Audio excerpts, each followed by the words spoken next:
If you watched my last video about the 7 vampires, you probably recognize yourself in at least a few of them. Now you are wondering, okay, I know what's draining me, but how do I actually fix this? By the end of this video, you'll have a complete system to reclaim your power and protect your energy like a pro. Step 1. Create a sacred morning routine. That is the antidote to morning phone zombie. The first 30 minutes of your day set the tone for everything that follows. I learned this lesson the hard way. I used to grab my phone the moment I woke up, diving straight into emails, notifications, and other people's priorities. Here is my simple 3-step morning energy protection system. 1. The phone must be in silent mode before going to bed. If you can't trust yourself, I recommend you leave your phone in another room when starting, especially in the first 30 days. Unless you are a heart surgeon on call or the on-call network engineer at the White House,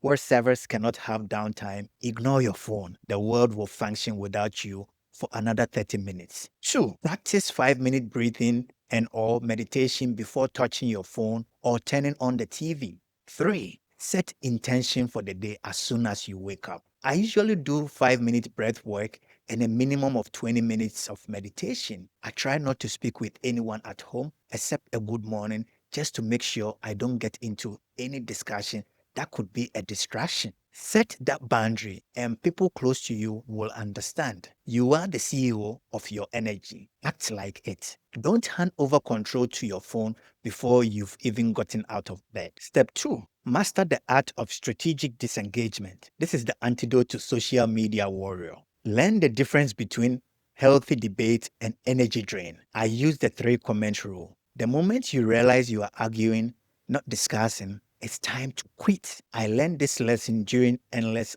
online debates about spirituality and politics. I would spend hours debating people who had no intention of listening to your opinions, let alone changing their minds. Now, I use these simple phrases to exit gracefully. I respect your perspective. Let's agree to disagree. I need to focus my energy on something else. Your energy is precious. Don't waste it on people who aren't genuinely interested in understanding different viewpoints. Step 3. Design your scroll-free zones. This is the antidote to the scroll hole. Establish physical and time boundaries for social media use. I use time blocks for my day and I limit my social media use accordingly. I reward myself with about 15 minutes of binging while taking a break or taking a 10-minute walk after a 2-hour intensive focused work session or meeting. This is done about 3 to 4 times a day. Replace scrolling with energy-building activities like reading, journaling, planning for the next day, reviewing goals, and meditation. If you are a scrolling night owl, like I was a couple of years back, remember your last thought before sleep has a significant impact on the following day's thoughts. Make it count. Step 4. Become a positive curator. This is the antidote to drama detector. Actively choose what you consume. Conduct an energy audit of your social media feeds, news sources, and conversations. Unfollow and mute negative accounts without guilt. Stay away from the chats of the drama kings and queens. Negative energy is very contagious. Even when you are not actively participating, your subconscious is absorbing everything around you. I made a personal shift from consuming celebrity drama to following success stories and content about growth. What you feed your mind feeds your life. Replace drama consumption with content that builds you up instead of tearing you down. Step 5. Take control of your notification nation. This is the antidote to notification slave. 1. Turn off all non-essential notifications. Batch your communication times. Check emails 2 to 3 times daily instead of constantly. 2. Use Do Not Disturb as your superpower. 3. Create deep work. Blocks with 0 interruptions. I am still working on this one, but the progress has been game-changing. Stress levels are significantly down. Every notification is someone else's priority, interrupting yours. Protect your focus like the valuable resource it is. Step 6. Embrace the power of messy action. Done is better than perfect. I waited 2 years thinking if it was a good idea to start a YouTube channel. After I created this channel, I spent an entire year preparing, researching equipment, planning content, and waiting for the perfect moment. This perfectionist procrastination is dangerous because it marks 5 limiting beliefs that you must identify quickly to move forward. 1. Procrastination. You convince yourself you are being productive by planning, but you are actually avoiding action. 2. Fear of failure. You tell yourself you need more preparation, but really you are afraid of putting yourself out there and not succeeding. 3. Fear of criticism from peers. You worry about what people will think,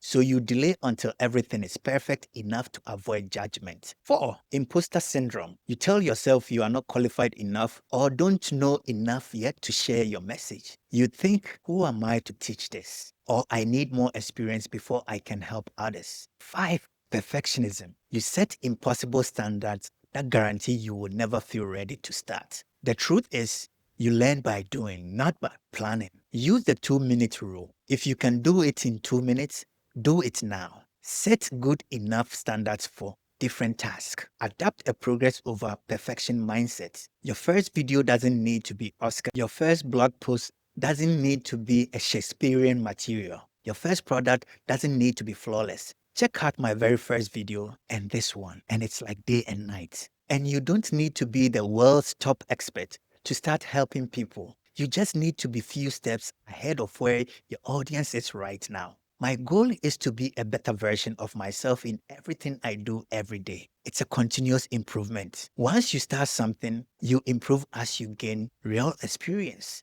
Theory is good, but when the rubber touches the road, it's a different ballgame altogether. Messy action beats perfect inaction every time. Start before you feel ready. Step number 7. Master the art of loving boundaries. My journey from being a people's pleaser to a boundary ninja required a complete shift in my thinking. I had to learn that self-care isn't selfish. It's necessary for survival. As tech professionals, we are problem solvers by nature. We want to help everyone, say yes to every request, and be the go-to person for everything. But people-pleasing habits will drain your energy and derail your dreams. Here is what I learned the hard way. Not everyone deserves unlimited access to your time and energy. Some people will use you for what you can give them. When you stop giving, they disappear. Some are ungrateful and take your help for granted. Others are energy vampires who leave you feeling drained after every interaction. You need to become conscious of this pattern and protect your energy like it's your most valuable resource, because it is. Simple boundary scripts you can use are, I would love to help, but I'm currently unavailable. That doesn't work for me. Let me check my priorities and get back to you. I'm unable to take this on, but here is a resource that might be helpful. The energy investment versus energy donation test. Before saying yes, ask yourself, is this an investment in something meaningful, or am I just donating my energy with no return? Energy investments grow you, your relationships, or your business. Energy donation just leave you empty. Remember, you can't pour from an empty cup. Setting boundaries isn't mean.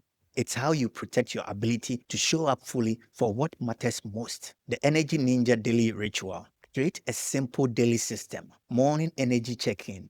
Do it for 5 minutes. Midday energy audit. Do it for at least 2 minutes. Evening energy reflection. Do it for at least 5 minutes. Do a weekly energy vampire review. This personal energy management system keeps you aware of what is working and what needs adjustment. Energy management is the ultimate life skill. So there you have it. 7 simple steps to transform your energy victim to energy ninja. These aren't just tips. They are exact systems that help me reclaim my power to be efficient and productive with less stress and drama from people and things around me. Start with just one step. I recommend beginning with the morning routine because it sets the tone for everything else. Then add one new step each week until you've mastered all 7. Which step resonates most with you? Which energy vampire has been draining you the most? Drop a comment below and let me know your biggest takeaway. If this video helped you, please smash the like button and subscribe for more content on personal development, conscious business, and energy management. And if you haven't watched the first video about the 7 energy vampires, be sure to check it out right here at the top right corner of this video. Remember, becoming an energy ninja isn't about perfection. It's about progress. You've got this. Namaste.